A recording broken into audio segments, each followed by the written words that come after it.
আজকে সকালে ওর অবস্থাটা দেখুন। আমি এখন ওর বাবার জন্য টিফিন করছি, রুটি বানাচ্ছি। ওদিকে দুধটা বসেছে, বাবার ভাত খাওয়া হয়ে গেছে, মাছের ঝোল দিয়ে ভাত। আসেন কি করছে এটা? গায়ে মারছ কেন? গায়ে মেখো না সকালবেলায়, তাহলে বাবা কিন্তু তোমার ওই লাইট জ্বলে যে বেলুনটা নিয়ে এসছি ওটা কিন্তু অন্য কাউকে দিয়ে দেবে, দোকানে ফেরত দিয়ে আসবে। দিয়ে আসবে কি? হ্যাঁ, সকালবেলা একটা বাটিতে জল নিয়েছে আর আমার হাতে আটা, ওকে কি ধরবো আমি? কি জন্য তাড়াতাড়ি ঘুম থেকে ওঠো তুমি? একটু বেশি ঘুমাতে পারো না 9টা পর্যন্ত? রাখো, হাত হাত ধো।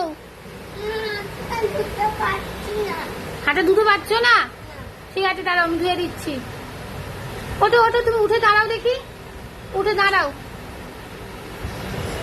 চলো।